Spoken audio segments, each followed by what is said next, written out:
Hey, everybody, and welcome in. We're going to talk some Olympics here on WCNC Charlotte. I'm Sports Director Nick Carboni, and joining me tonight is Chief Meteorologist Brad Panovich. Brad, thank you for joining me. And since you're here, I got to ask you, because this is wacky to me. Yeah. Hello, Aiden. Thanks for joining us, and feel free to comment and ask us questions. It is snowing at the Winter Olympics, and that is screwing things up. Explain it. It's weird, Nick. When these games are selected right away, you think, okay, it's got to be a wintry place, right? Well, Beijing is not a very wintry place. They do not get a lot of snow. In fact, in Beijing itself, they only average about 20 inches of snow per year. They're very dry. It's cold there, Nick, but it's not very snowy. They're on the edge of the Gobi Desert.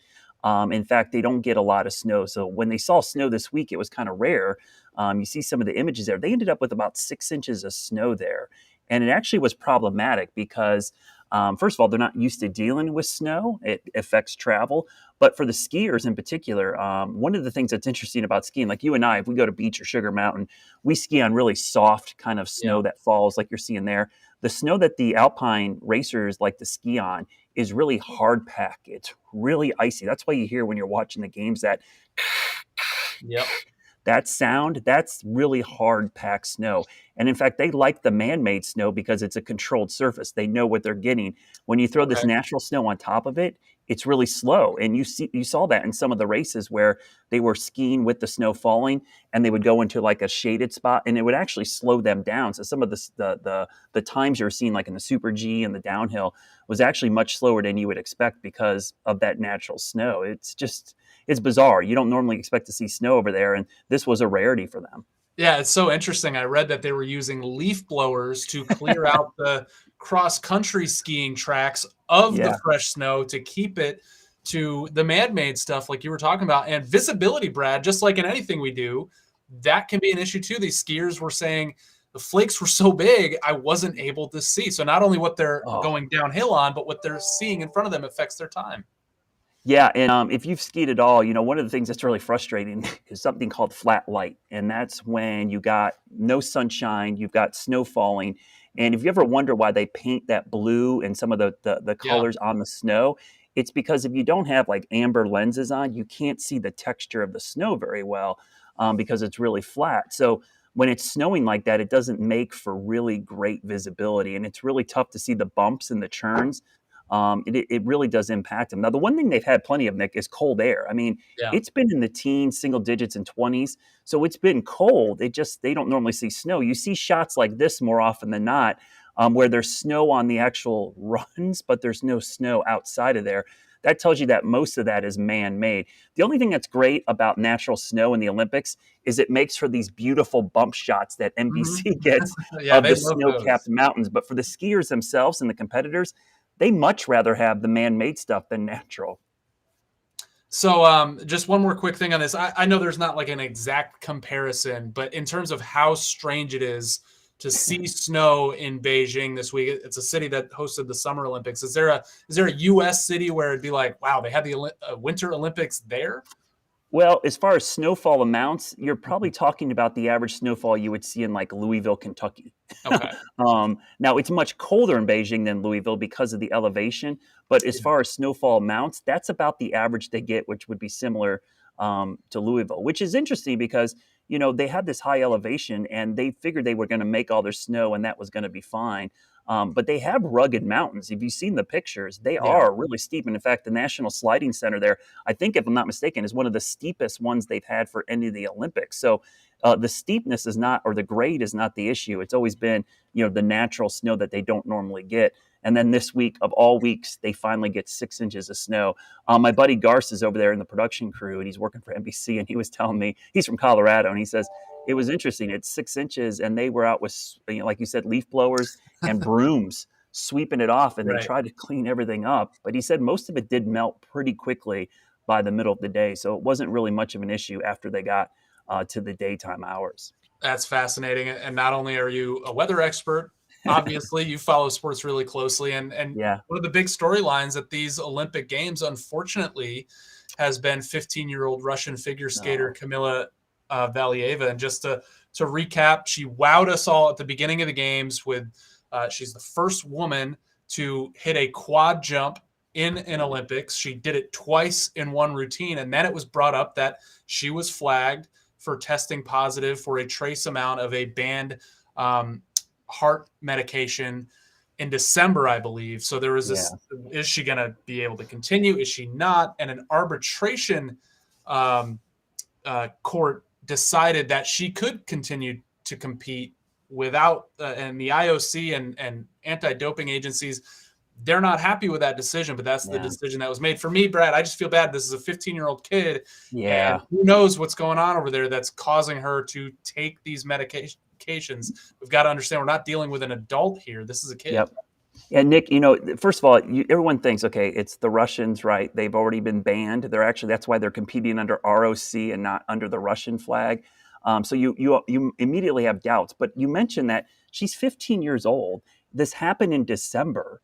They didn't get the test results till like last week. So there's all these circumstances which, normally the benefit of the doubt you wouldn't give to a Russian skater because of their past. But I think the judgment was probably the right one because they don't have all the information. There was a delay because of, believe it or not, of all things, all the labs were testing so much COVID testing. They weren't able to turn around the drug test quick enough. And I think that was the big delay. And as you mentioned, she's 15. So because she's a minor, I think they're giving her a little bit more leeway until they can get more information. But what's interesting is like if they win a medal, they're not going to have the medal ceremony.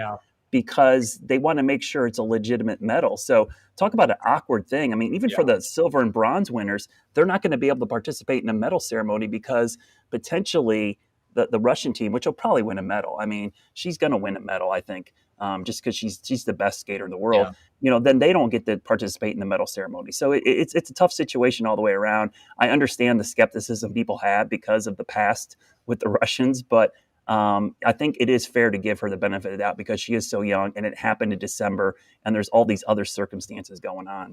Yeah, she if she's first in the short program right now, and it'll be a really sticky situation if they cannot have any medal ceremony at all for everybody involved. And the other thing is, as you said, this goes back to December. There's a lot of circumstances. A lot of people pointing to Sha'Carri Richardson of the U.S., the sprinter that was not allowed to compete for testing positive for THC. But we'll leave that for another stream, another day. That's a whole nother show.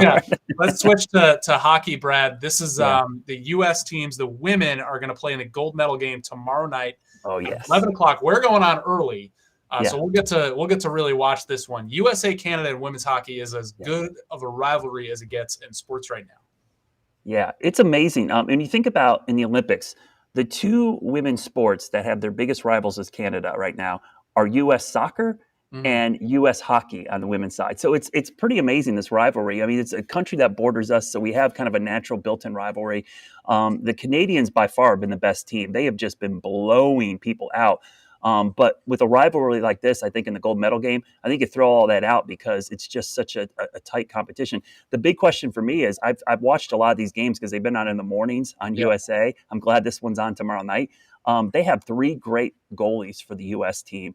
And who are they going to pick to play in this game? Because they've all been really good. The defense of the USA has been really impressive on the women's side.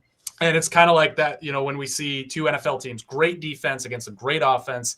Canada has one of the best front lines in the tournament, probably the best, and they have a lot of explosive offensive firepower. So that's going to be great. And the men, they're going to play their quarterfinal game tonight at 11:10. And I know people want to draw comparisons to the Miracle on Ice team because this is not a team made up of NHL guys. They're ridiculously young, or they're veterans that played a long time ago.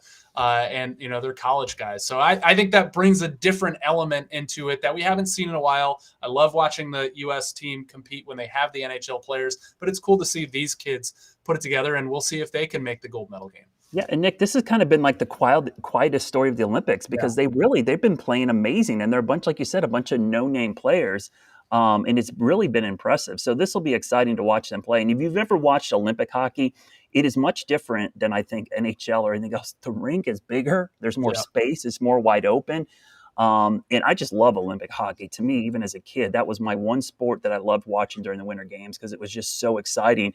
Because visually on TV, they have that white ice and you can follow the puck so easily on this large ice surface. It does make it amazing. And they have both the men and the women basically playing so well is kind of nice, considering some of the other disappointments we've had on the U.S. side in this Olympics. It's nice to see the hockey team stepping up right now.